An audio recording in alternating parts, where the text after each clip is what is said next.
The foundations of the lands between rest upon the Golden Lineage, established through the first union of Queen Marika the Eternal and Godfrey, the first Elden Lord. Their marriage solidified the Golden Order and produced the first generation of demigods, individuals whose lives and fates would ultimately trigger the catastrophic conflict known as the Shattering. This lineage includes three primary figures: Godwyn the Golden, Morgott the Omen King, and Mohg, Lord of Blood. Their stories are not merely tales of power, but detailed explanations of the curses and forces that define the current age. Godwyn the Golden was the eldest son and the designated exemplar of the Golden Lineage.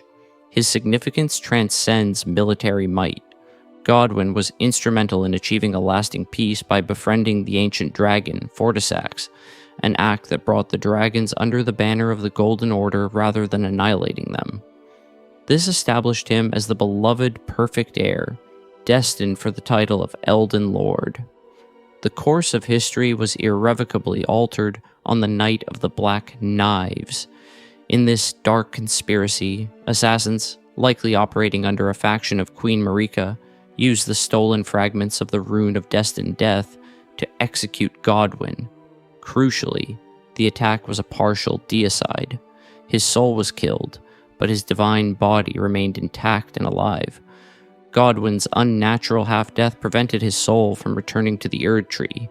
Instead, his corrupted body was interred at the base of the Erdtree, and the rot of his soulless state, known as Deathroot, began to proliferate through the vast root system of the Great Tree.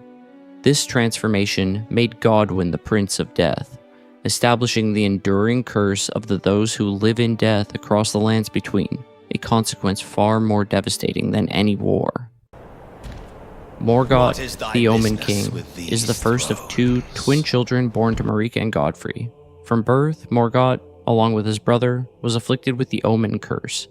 This condition is characterized by the growth of grotesque, horn-like features, a throwback to the primal, all-encompassing life energy of the primordial crucible that the Golden Order sought to suppress.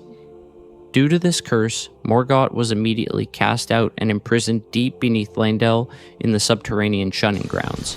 Morgott's defining characteristic is his paradoxically unwavering loyalty to the Golden Order, despite its rejection of him.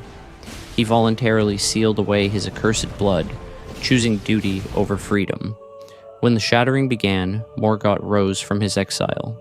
He adopted the false identity of Margi, the Fell Omen, using this guise to covertly monitor and repel any tarnished who approached the capital.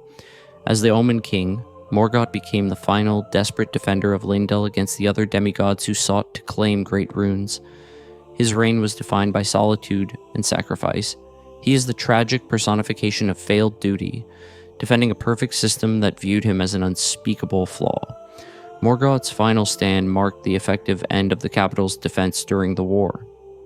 Mogh, Lord of Blood, is the twin brother of Morgott, and his response to the Omen curse was diametrically opposed. Where Morgott chose loyalty, Mogh chose vengeance and subversion. He too was banished to the shunning grounds, but he did not seal his curse. He embraced it. During his confinement, Mogh was contacted by the Formless Mother, an entity from beyond the lands between, identified as an outer god. This entity granted him the power of Bloodflame magic, and initiated Mogh's transformation into a true vessel of darkness. Mogh's new objective was the founding of the Mohgwyn dynasty, an order consecrated in blood to replace the Golden Order. To achieve this, he required a divine consort. He located and kidnapped the sleeping Empyrean, Miquella of the Erdtree, twin of Millennia. Miquella had sealed himself within a cocoon to cure his twin's rot, and Mogh stole the cocoon. Mogh's final, defining action was attempting to raise Miquella to godhood against his will, intending to rule the new dynasty as his divine consort. This act represents the ultimate ambition and transgression of the Golden Lineage, the desire to usurp the current cosmic order through profane ritual. The children of Queen Marika and Godfrey, Godwyn, Morgott, and Mogh represent the fundamental cracks in the seemingly eternal Golden Order. Their combined fates, one the source of unending death, one the tragic symbol of feudal loyalty, and one the architect of a bloody new beginning, explain why the world stands fractured.